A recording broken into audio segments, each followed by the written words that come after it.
Hello everyone and welcome to my channel. For today's video, I'm going to be decorating this space again.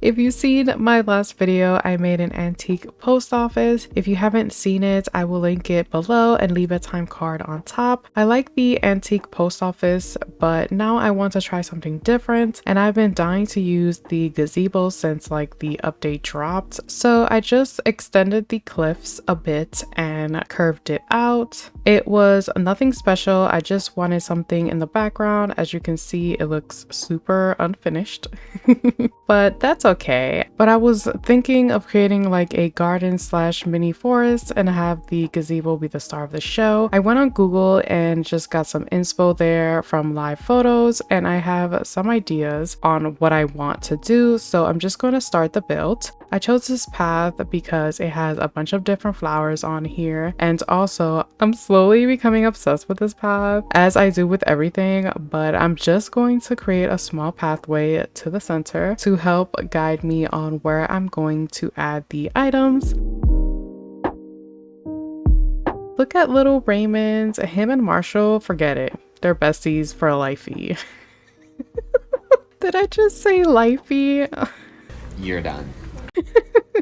Anyways, in this little corner, I'm going to add a little river and make this area kind of float. I'm adding the bush and purple windflower. Can I just say how amazing are these vines? Like, they just make any area look like 100 times better. I'm just going to create a little strip of water to connect it with the bridge on the left. Carving it out like this makes it easier to curve the edges on the floating little land. Then I'm going to go back and finish the path. I finally added the middle piece. I mentioned in my fairy ruins build that I didn't have space. Well, I made space because I wanted this path again, so now I have 4 paths in my custom design. I finally got all the vines and glowing moss DIYs. I wanted this giant vine for the longest. I think it adds so much to the area, especially when you add it with trees. Look at it, so amazing. And then I'm going to add my favorite flower, which is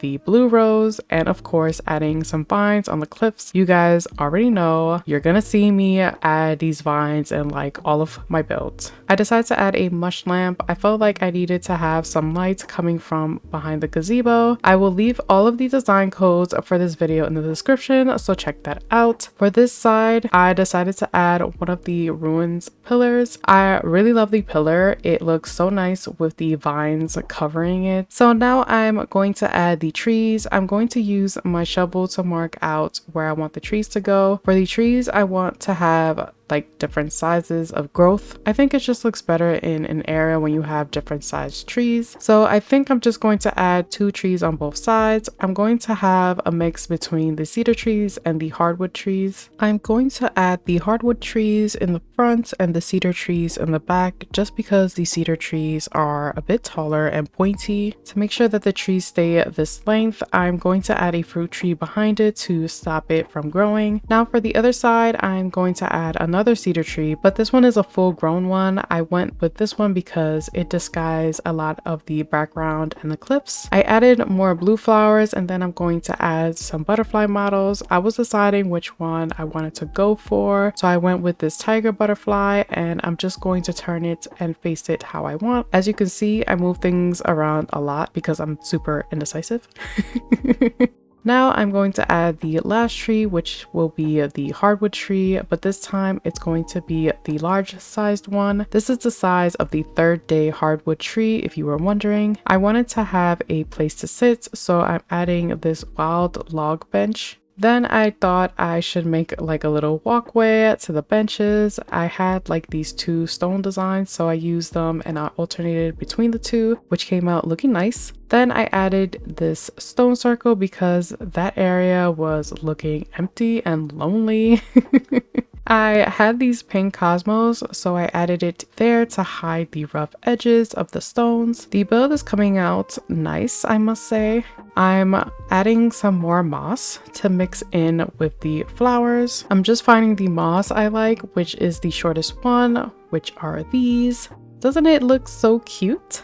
Now I'm just filling up the area with these custom pink flower designs and adding more flowers. If you haven't noticed, my favorite colored flowers are the blue ones. They are so beautiful. I'm adding these wooden planks as like another walkway, and I'm adding another butterfly model. I love butterfly models so much. They remind me of fairies and they just make any area look magical. Now for the left side, I'm just going to fill it up with some custom designs. In this spot, I added this puddle design because I'm going to add the decoy duck there. Thought it looked cute with the little duck there that just like maybe hopped out of the water. And then of course I'm adding some flowers, mixing up the colors, and another butterfly model to complete this side. Now to completely finish the left side, I'm adding another moss, just picking a different design because I don't want it to all look the same. And I'm adding this ruined seat. I like this one because it looks like a rock covered in vines, but it also serves as a seat, so that's a plus. I wanted to add another flower, but then I was like, wait, no, I can add the hyacinth lamp because it looks like a flower, but it also serves as a lamp. And then adding another vine bench because why not? And finally, the star of the show, the pink gazebo. This area came out so nice, but I was staring at the tiger butterfly model a lot and I wasn't liking it at all. So I decided to remove it and replace it with this sign I customized with the Beware of Fairies custom design, and it instantly looked way better. And then I realized that I forgot to add the waterfall on top, so that is what I'm doing. Much better. Now I'm officially done with the build. It took me longer than I thought, but I'm super happy I finished.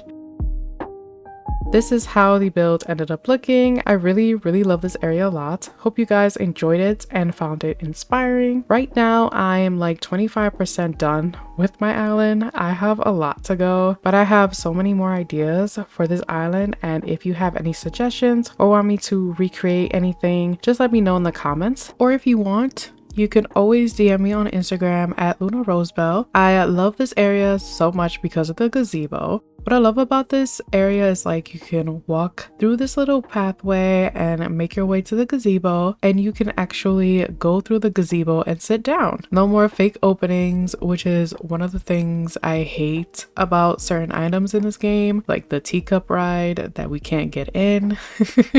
But it's beautiful, very aesthetic, and you have a nice little scenery in the background to take pictures. Also, if you didn't know, I'm hosting an island party when I hit 2K subs, so if you aren't yet subscribed and you want to hang out with me, make sure to subscribe to get your chance to chill with me. Thank you all so much for watching. If you enjoyed the video and found it helpful, let me know by hitting the like button. If you want to see more videos from me, consider subscribing and turning on your post notifications so that you don't miss out on any videos. Love you all always, take care, and I'll see you in my next video.